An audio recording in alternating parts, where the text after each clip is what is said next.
कड़वा ही सच बोलता हूं। क्यों? क्योंकि बड़े मुश्किल से हमारे पूर्वजों ने हमें हिंदू बनाया।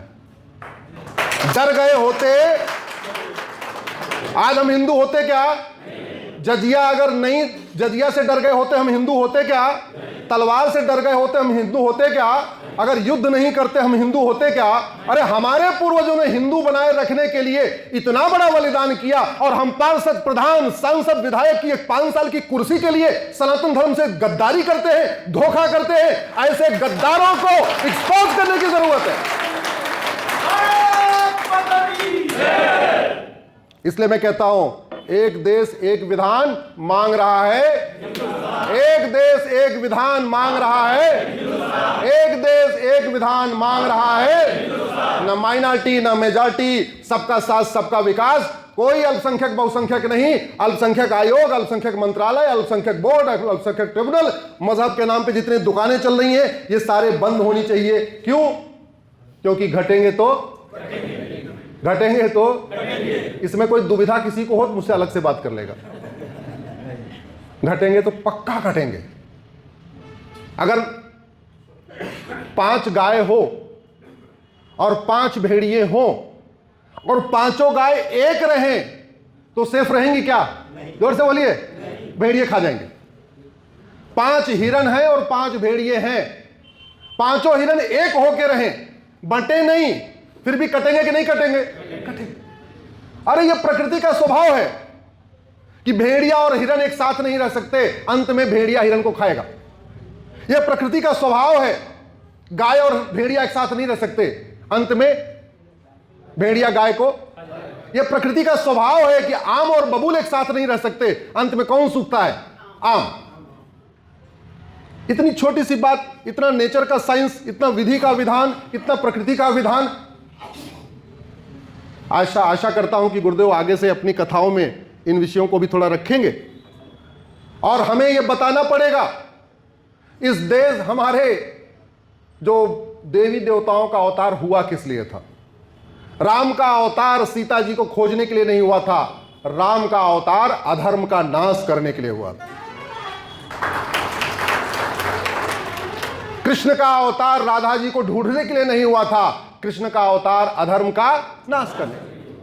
परशुराम जी का अवतार अधर्म का, क्योंकि अधर्म का नाश किए बिना धर्म की जय।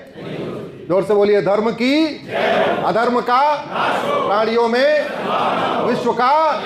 याद रखिए, इसमें सबसे इंपॉर्टेंट है अधर्म का नाश। अधर्म का नाश किए बिना धर्म की जय नहीं होती, अधर्म का नाश किए बिना प्राणियों में सद्भावना नहीं होती, अधर्म का नाश किए बिना विश्व का कल्याण नहीं होता, और अधर्म का नाश करना ही शासन का काम है। समाज का कार्य है धर्म की जय करना, और शासन का कार्य है अधर्म का नाश करना। ये बात भी कल अपने सांसद विधायक जी को बताइए। आए हुए हैं क्या इधर? बैठे हुए? बताइए, बुरा मत मानिएगा विधायक जी। नहीं, हमारे विधायक जी ऐसे ही है, हिसाब कर रहे हैं। धर्म की जय वाली, धर्म की जय वाली, धर्म का नाश, गौ माता की जय। देश में ऐसा दूसरा विधायक नहीं। यमन अशांत है, कांगो अशांत है, ईरान अशांत है, इराक अशांत है, सूडान अशांत है, इजिप्ट अशांत है, सीरिया अशांत है, बांग्लादेश अशांत है, फिलीपींस अशांत है, सोमालिया अशांत है, पाकिस्तान अशांत है, नाइजीरिया अशांत है, तजाकिस्तान अशांत है, अफगानिस्तान अशांत है। क्यों? क्योंकि डेमोग्राफी बदल गई। जैसे ही डेमोग्राफी बदली, जो शांत था वो क्या हो गया?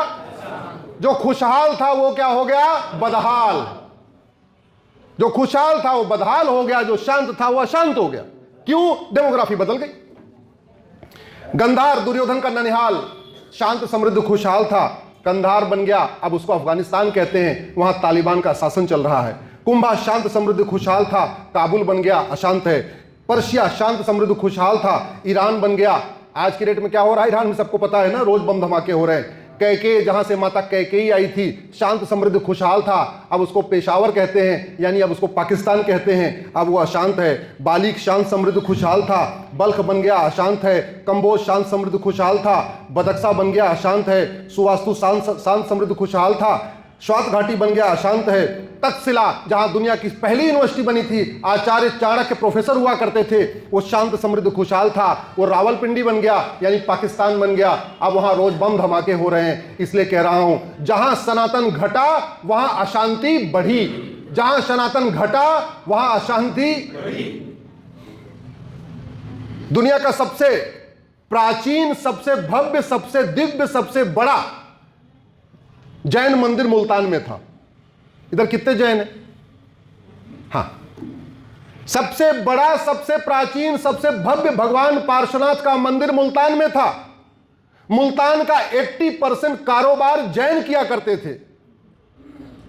न वहां जैन बचे, न वो पार्श्वनाथ का मंदिर बचा। जहां नौकार मंत्र होता था, अब वहां अजान सुनाई पड़ती है। जहां पे हमारे जैन मुनि रहते थे, अब वहां मौलवी रहते हैं। जहां पे जैनिज्म सिखाया जाता था, अष्टांग योग सिखाया जाता था, अपरिग्रह धारणा ध्यान समाधि सिखाया जाता था, भोजन कैसे करना है, क्या कैसे करना है वो सिखाया जाता था। अब वहां पे मदरसा चल रहा है, वहां जिहाद सिखाया जा रहा है। इसलिए कह रहा हूं, जहां सनातन घटा वहां अशांति बढ़ी। आप चाहते हैं कि भारत जो बचा हुआ एक हिस्सा, यहां पे सनातन कमजोर पड़े नहीं, तो फिर जो सनातन को कमजोर करने वाले नियम कानून हैं उनको बदलना पड़ेगा।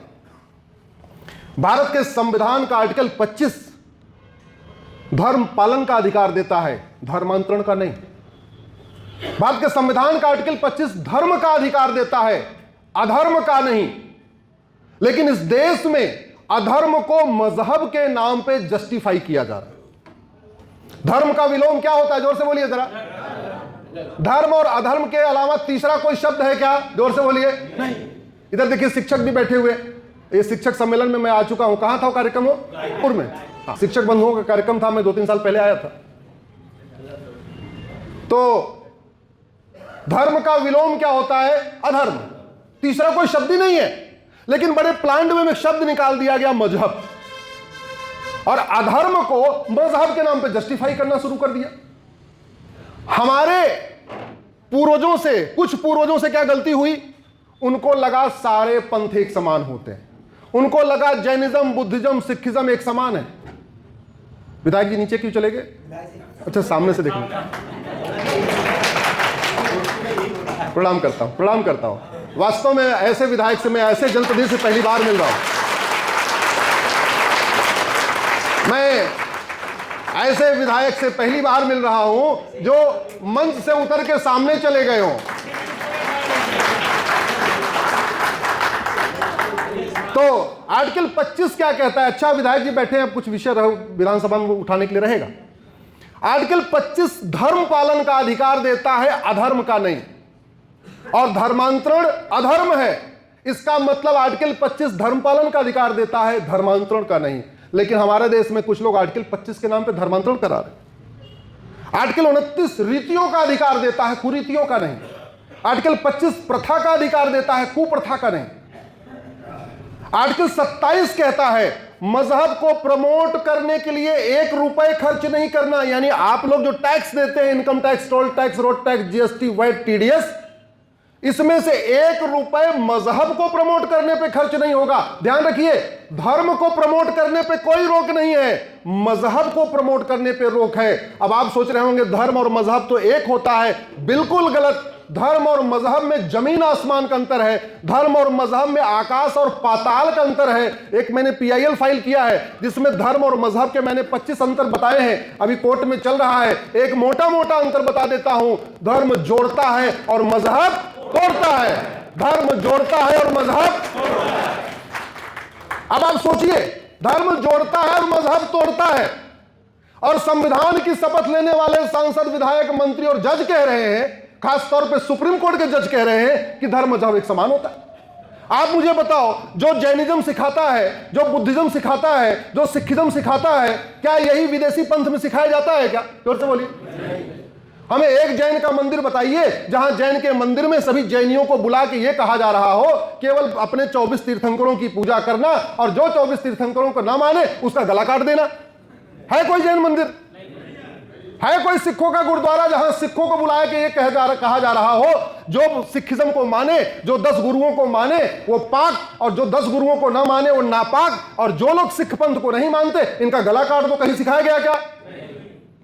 भगवान के इतने राम मंदिर है, इतने कृष्ण मंदिर है, इतने हनुमान मंदिर है, इतने दुर्गा मंदिर है, किसी एक मंदिर में बताइए गुरुदेव जहां एक राम मंदिर में ये कहे कि जो राम को ना माने उसका गला काट दो, जो राम को माने पाक, जो राम को ना माने नापाक? कहीं कृष्ण मंदिर में किसी वैष्णव संप्रदाय में सिखाया गया कि जो भगवान विष्णु को माने वो पाक, जो ना माने नापाक? कहीं ये सिखाया जा रहा है जो शंकर जी को माने पाक वो ना माने नापाक? नहीं। इसका मतलब ये हुआ कि मंदिर और मस्जिद एक समान नहीं होते। जोर से बोलिए, मंदिर मस्जिद एक समान नहीं होते। लेकिन संविधान की शपथ लेने वाले सांसद, विधायक, मंत्री और जज कह रहे हैं नहीं एक होते हैं। हिरन भी जानवर है और भेड़िया भी जानवर है। हिरन भेड़िया को खाता है क्या? जोर से बोलिए। और भेड़िया हिरन को खाता है कि नहीं?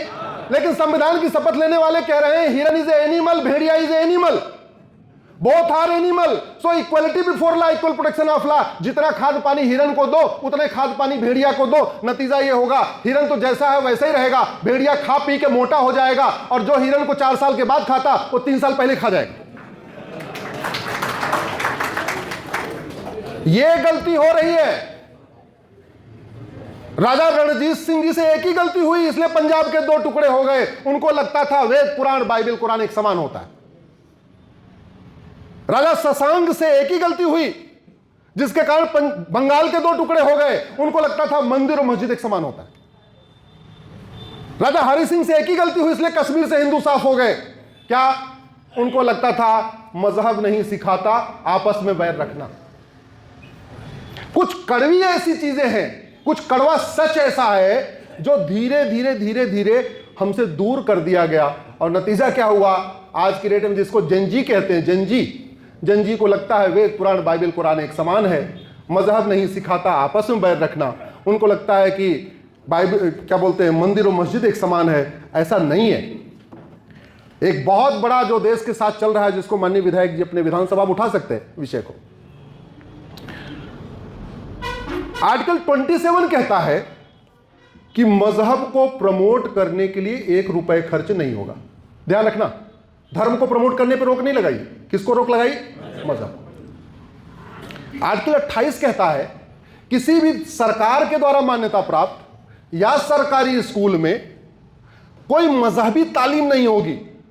धार्मिक ग्रंथ पढ़ाने पर रोक नहीं है। किस पे रोक है? मजहबी, रिलीजियस टीचिंग, मजहबी तालीम पे। आर्टिकल 30 कहता है इस देश में जो भाषाई रूप से बहुत कम है या रिलीजियसली बहुत कम है, उनको अपना एजुकेशन इंस्टीट्यूशन खोलने का अधिकार है। रिलीजियस एजुकेशन इंस्टीट्यूशन नहीं, ये संविधान मेरे हाथ में है और इसलिए मैं चाहता हूं कि पूरे देश में इसके ऊपर एक बहस छिड़े। आर्टिकल 30 को गूगल करके पढ़िए, उसमें यह कहा गया कि सबको एजुकेशन इंस्टीट्यूशन खोलने का अधिकार है। लेकिन संविधान की शपथ लेने वाले सांसदों, विधायकों, मंत्रियों ने वोट और नोट के चक्कर में मदरसा बोर्ड को मान्यता दे दिया, मदरसे की डिग्री को मान्यता दे दिया। भारत का संविधान न मदरसे को अलाउ करता है, न मदरसा बोर्ड को अलाउ करता है, न मदरसे की डिग्री को अलाउ करता है। और यह गलती केवल वोटजीवी नोटजीवी नेताओं से नहीं हुई, यह गलती हमारे सुप्रीम कोर्ट के जजों से भी हो गई। क्यों गलती हो गई? क्योंकि सुप्रीम कोर्ट के पहले प्रिवी काउंसिल होती थी। प्रिवी काउंसिल के सारे जज अंग्रेज होते थे। अंग्रेजों को धर्म और रिलीजन का अंतर नहीं पता, तो उन्होंने धर्म और रिलीजन को एक मान के फैसले दे दिए। फिर हमारी सुप्रीम कोर्ट बनी आजादी के बाद, जजमेंट वो पुराना प्रिवी काउंसिल वाले को कंटिन्यू कर दिया। और दूसरा, हमारे जो सुप्रीम कोर्ट में जज बने, इनको भी धर्म और रिलीजन का अंतर नहीं पता। ये भी कॉन्वेंट में पढ़े हुए थे, इनके दादा परदादा भी अंग्रेजों के जमाने में बैरिस्टर थे। पूरी शिक्षा एकदम अंग्रेजी वाली, पूरी टीचिंग या तो उनका स्कूलिंग पूरी या तो मॉन्टेसरी स्कूल में हुआ या कॉन्वेंट स्कूल में हुआ। धर्म और मजहब को समझा ही नहीं। उन्होंने धर्म और मजहब को मान के, उनको लगा यार मदरसा बोर्ड तो ठीक है, उनको लगा ठीक है जैसे गुरुकुल होता वैसे मदरसा सही। गुरुकुल में पाक नापाक सिखाया जाता है, क्या जोर से बोलिए। गुरुकुल में वसुधैव कुटुंबकम सिखाया जाता है, गुरुकुल में नारी तू नारायणी सिखाया जाता है, गुरुकुल में सर्व मंगल मांगल्य सिखाया जाता है, गुरुकुल में सर्वे भवंत सुखना सिखाया जाता है। गुरुकुल में सबका कल्याण हो, सब शांति से रहें, सब प्रेम से रहें। इतने सारे मंत्र सिखाए जाते हैं, भोजन मंत्र अलग, पूजा मंत्र अलग। क्या ये सारी बातें मदरसे में सिखाई जाती हैं क्या? जोर से बोलिए। लेकिन हमारे माननीय सुप्रीम कोर्ट के अल्पज्ञानी जजों ने, और पूरे जिम्मेदारी के साथ कह रहा हूं,